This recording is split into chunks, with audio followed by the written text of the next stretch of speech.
Hi friends, আমি এসে গেছি একটা নতুন ভিডিও নিয়ে আপনাদের জন্য। বন্ধুরা, আজকে আপনাদের দেখাবো কিছু ফিঞ্চ পাখির প্রোগ্রেস বা ফিঞ্চ পাখি কীভাবে চাষ করবেন বাড়িতে, ফিঞ্চ পাখি কীভাবে বাড়িতে প্রোডাকশান করবেন, তার বাচ্চা তুলবেন।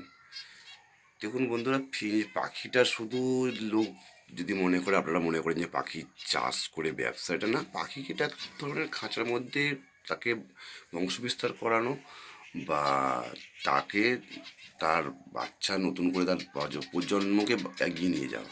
কারণ হচ্ছে পৃথিবীর থেকে আমাদের অনেক পাখি প্রায় ধ্বংসপ্রায় হয়ে গেছে। আমরা শুধুমাত্র বই এর মাধ্যমে দেখতে পাই। তার জন্যে আমাদের পরিবেশের আমাদের মানবজাতিই দায়ী। কারণ হচ্ছে আমাদের বংশবিস্তার, আমাদের মানবজাতির অনেক বংশবিস্তার বেড়ে গেছে, গাছপালা নেই, জঙ্গল নেই, প্রকৃতি হারিয়ে ফেলছে তার ভারসাম্য। সেই জন্য পাখি অনেক বিলুপ্তপ্রায়। আমাদের পাখিকে আমরা এই খাঁচার মধ্যে তার প্রজন্মকে ধরে রেখেছি, যাতে পরবর্তী প্রজন্ম, আমাদের আসছে প্রজন্ম, তারা যেন দেখতে পাই পাখিগুলোকে, যাতে বিলুপ্তপ্রায় না হয়ে যায়। তো আজকে আপনাদের দেখাতে চলেছে আমার কিছু নিজস্ব ফিঞ্চ সেট আপ এবং কিছু ফিঞ্চ পাখির প্রোডাকশান কীরকম হয়েছে না হয়, বা ফিঞ্চ পাখি কী খাওয়া দাওয়া করে, কীরকম পরিবেশ থেকে তা ভালোবাসে, সেটা নিয়ে একটা ভিডিও করলাম, আপনাদের কাছে শেয়ার করলাম। দেখুন, প্রথম এই পাখিগুলো হলো অলরেডি পাখি ডিম পেড়েছে। পাখি খাঁচার মধ্যে ডিম পেড়েছে। একটা পাখি বসে আছে ডিমে, আর একটা পাখি বাইরে আছে। এই খাঁচাটাই দেখুন, অলরেডি পাখির 3টে বাচ্চা হয়েছে। ঠিক আছে, বাচ্চাগুলো বেশ বড় হয়ে গেছে। এরপরের খাঁচাটাই দেখুন, পাখির 4টে বাচ্চা হয়েছে। এগুলো এখনো নিজে থেকে খেতে পারেনি, এখনো ওনার মা বাপ পাখির, যে বড় পাখিধারী পাখি, তারাই এখন খাওয়ায়। এই খাঁচাটাই দেখুন, অলরেডি পাখি ডিম পেড়েছে, একটা পাখি বসে আছে, আর একটা পাখি নিচের দিকে বসে আছে, একটা পাখি ডিমে বসে আছে। এই পাখি দুটো দেখুন, এরা এখনও ডিম পারেনি, তবে বাসা তৈরি করে ফেলেছে। আপনাদের দেখায় বাসাটাকে ভালো করে। দেখুন, বাসা অলরেডি তৈরি করে ফেলেছে। এটাও সেম, পাখিটা বাসা তৈরি করে ফেলেছে। এখন এটা ডিম পায়নি, হয়তো সপ্তাহখানেকের মধ্যে ডিম পেড়ে দেবে এরা, কিন্তু বাসা তৈরি হয়ে গেছে। এখানে দুটো পাখি আছে, এরা বাসা তৈরি করছে সবে। আচ্ছা, এখানে অলরেডি দুটো পাখির বাচ্চা আছে। এই দুটো পাখি ভিতরে, বাসার ভিতরে দুটো পাখি বাচ্চা আছে। এরা এখনো বাসা তৈরি করেনি, এরা তৈরি করবে, সবে পেয়ার লেগেছে। এখানে পাখি অলরেডি দুটো ডিমে বসে আছে, দুখানে ডিমে তাল দিতে চলে গেছে। এই দেখুন, একটা ডিমের থেকে বেরিয়ে এলো, একটা ভিতরে অলরেডি ডিমে বসে আছে। আপনারা দেখতে পাচ্ছেন কি? আপনাদের জুম করে দেখার চেষ্টা করছি আমি, যতটুকু দেখাতে পারি। এই দেখুন এই দেখুন, খাঁচার ভেতরে একটা আছে এখনো পাখি, আর একটা বাইরে বসে আছে।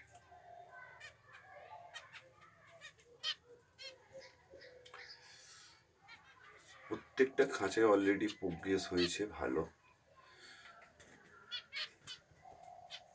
এই দেখুন, দুটো পাখি, এরা অলরেডি ডিম, এদের বাচ্চা আছে, ছোটো ছোটো বাচ্চা আছে। আপনাদের দেখাবার চেষ্টা করছি এদের বাচ্চাটাকে।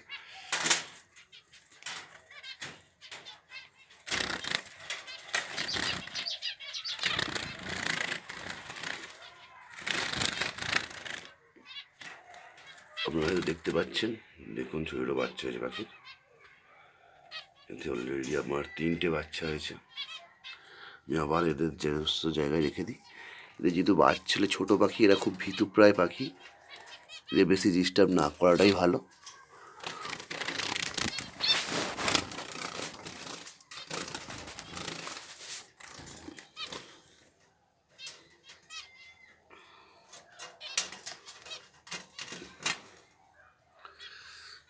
এরা অলরেডি বাচ্চা করেছে,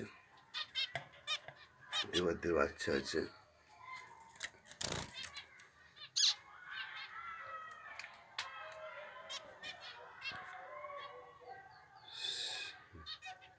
এটাতেও এরা ডিম পেড়েছে, এটাতেও ওরা পাখিরা ডিম পেড়েছে। আপনাদের একটু দেখাতে চাই ওদের ডিমগুলো, আপনাদের জন্য দেখাবার চেষ্টা করছি ডিমগুলো।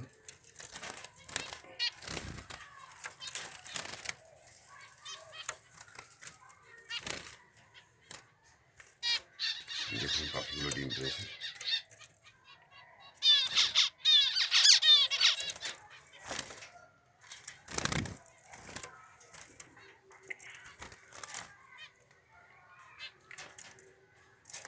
ফিঞ্চ পাখি মূলত এগুলো আমাদের ইন্ডিয়ান পাখি নয়, এগুলো অস্ট্রেলিয়ান পাখি।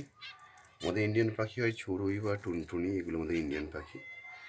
এরা সম্ভবত দেখুন এরা এই যে ঘাসদানা, যেটা ছোটো সাইজের ঘাসদানা খায়, যেহেতু শীত পড়েছে এখন, শীতের উইন্টার সিজন, সেদিন একটু ব্ল্যাক সিড অল্প করে পাইল করে দেবেন, ছোটো ছোটো কাপে করে জল দেবেন জল খাওয়ার জন্য। দেখুন শীতের জন্য একটু ব্যবস্থা প্লাস্টিক দিয়ে গোটা ঘরটাকে কভারেজ করা আছে যাতে ঠান্ডা বাতাস না ঢুকতে পারে, এবং একটা 100 ওয়াটের ল্যাম্পের ব্যবস্থা করা আছে যাতে সন্ধ্যা হয়ে গেলে জেলে দিলে যাতে ঘরটা গরম থাকে, টেম্পারেচারটা ঠিক থাকে। এবং সব দিকেই প্লাস্টিক দিয়ে কভারেজ করা আছে।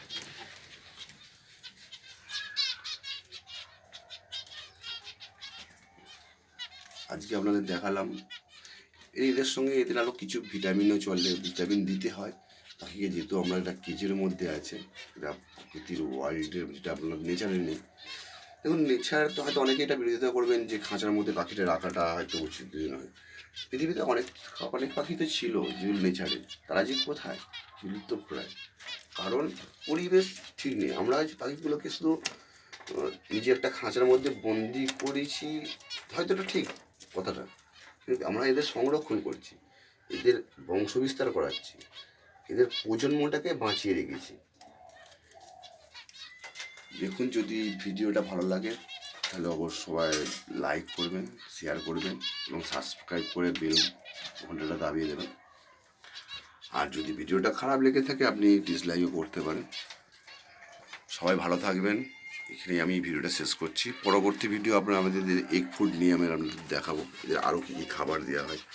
আজকে ভিডিওটা এখানেই সমাপ্ত করছি। সবাই ভালো থাকবেন, নমস্কার। বন্ধুরা, পরবর্তী ভিডিও আসতে চলেছে আপনাদের জন্যে ফিঞ্চ পাখির মেল ও ফিমেল কিভাবে চিনবেন।